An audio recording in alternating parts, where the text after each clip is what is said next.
आजकल हम देखते हैं कि जो एक महिला है ना, वो कानून का हर तरह से दुरुपयोग करती है। चाहे वो किसी भी लड़के को फँसाना हो, उससे पैसे ऐंठने हो या अपनी कोई बात मनवानी हो, तो सबसे अच्छा तरीका होता है कि जो है कानून का दुरुपयोग करें, झूठी एफआईआर लिखवाएँ, झूठी कंप्लेंट्स लिखवाएँ। उसी में अब एक नया जो है ना डिमांड आया है फेमिनिस्टों का, जो कि कई लोगों ने देखा होगा, सुना होगा। तो मैं आप सबको ये बताना चाहता हूँ कि उनकी जो डिमांड है ना, वो एबॉर्शन से रिलेटेड है। अब अगर मान लो कि जो है अगर अगर आज की डेट में अगर ये एबॉर्शन जो है वो अगर इल्लीगल है या उसकी मान्यता नहीं है, तो इतने क्राइम हो रहे हैं, इतनी सारी चीज़ें हो रही हैं। ऊपर से सबको पता है कि जो है ना अब ये एडल्टरी भी कोई क्राइम नहीं रह गया। इसमें ज़्यादा से ज़्यादा कोई जो है शादीशुदा जो कपल है, वो ज़्यादा से ज़्यादा डिवोर्स की माँग कर सकता है, उसमें सज़ा कुछ भी नहीं है। तो अगर एक अडल्टरस वाइफ़ है, तो उसके लिए ये बहुत ही ज़्यादा प्लस पॉइंट बन जाता है कि वो किधर भी जाएगी, किसी के पास भी जाएगी और उसी में जब वो 10 लोगों के पास जा रही है, तो किसी से भी प्रेग्नेंट हो सकती है। अब प्रेग्नेंट होना तो अलग बात है, मगर जो एबॉर्शन जैसी जो चीज़ें हैं, अगर इसके ऊपर भी अगर लॉ आ जाता है, तो क्या होगा? और जो है किस तरह से क्राइम आगे बढ़ेगा? इन सारी चीज़ों पे आज हम जो है बात करने वाले हैं।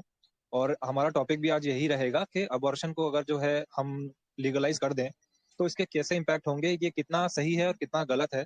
जहाँ तक मेरा ख़्याल है तो मुझे इसमें काफ़ी ज़्यादा नेगेटिविटी नज़र आती है एक समाज के तौर पे अगर हम इस चीज़ को देखें तो। तो रोनी भाई आपका इसमें क्या कहना है?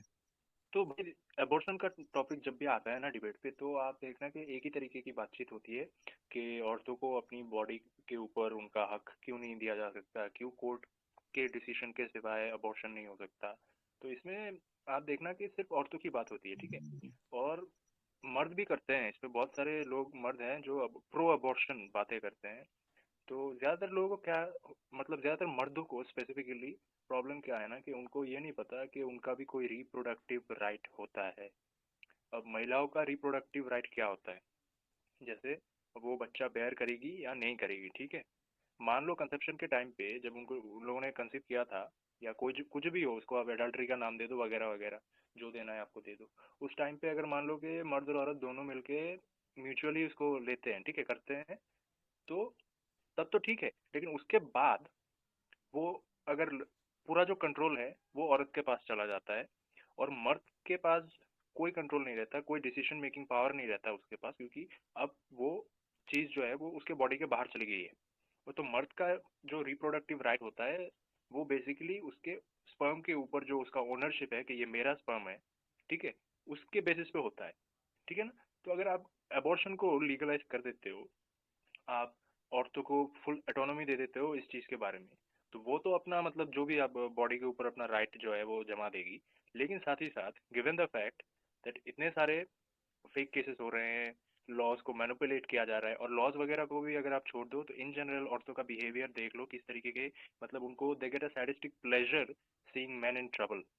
तो इनका इन सारी चीज़ों को, फैक्टर्स को अगर आप कंसिडरेशन में लो, तो अगर इनके ऊपर, अगर इनको अबॉर्शन के रिलेटेड ये सारे मतलब लीगलाइज कर दिए जाए लीगली उसको, तो और कुछ होना ना हो, दो चीज़ें कंफर्म होंगी। एक है कि मर्दों का जो रिप्रोडक्टिव राइट है उसको बहुत सीवियरली वायलेट किया जाएगा, और दूसरा ये है कि जो एक्सटॉर्शन बिजनेस है ना, वो बहुत चमकेगा, क्योंकि हमने ऑलरेडी बहुत सारे केसेस देख लिए हैं जहाँ पे नई नई शादी हुई है, तो पति जो है वो फैमिली स्टार्ट करना चाहता है, तो औरत तो जब वो अपनी बीवी के साथ बातचीत करता है, तो बीवी बोलती है कि पहले नहीं, हम पहले फॉरेन टूर पे जाएंगे, उसके बाद ही हम सोचेंगे ये सब, ठीक है।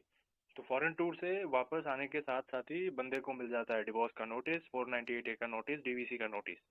वो और बंदे को अपने खुद के घर से लात मार के निकाल दिया जाता है, और डीवी मेंटेनेंस का अमाउंट तय कर दिया जाता है कोर्ट की तरफ से कि तुमको इतना इतना देना है, और तुम खुद अपने ही घर में नहीं जा सकते।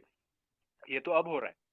और मान लो कि ये सब कुछ अगर अबॉर्शन वगैरह लीगल हो जाएगा, मतलब कोर्ट, या मतलब बीच में कोई इंटरमीडिएरी नहीं रही, कि अभी तो जैसे कोर्ट आ जाता है बीच में, बिना कोर्ट के ऑर्डर के नहीं होगा, और अगर तब कोर्ट हट जाए, तो मामला कुछ ऐसा होगा कि मान लो औरत जो है प्रेग्नेंट है, और आपने उसको किसी अडल्ट्री करते हुए या कुछ भी करते, बेसिकली ये सब तो होता ही है, हर जगह पे हो रहा है, करते हुए आपने पकड़ लिया, और आपने अभी आपको डिवोर्स चाहिए, या आपको शक हो गया है कि ये जो बच्चा है, या फिर आपका जो ऑलरेडी बच्चा है आपको शक हो गया है कि वो आपका नहीं है, तो जो अनबॉर्न चाइल्ड है वो उसको भी मार देगी, या फिर आपको थ्रेटन करेगी, एक्सटॉर्ट करेगी आपसे, मतलब धमकाएगी कि अगर तुमने कुछ कुछ किया, इसके ऊपर कोई एक्शन लिया, तो मैं इसको अबॉर्ट कर दूंगी।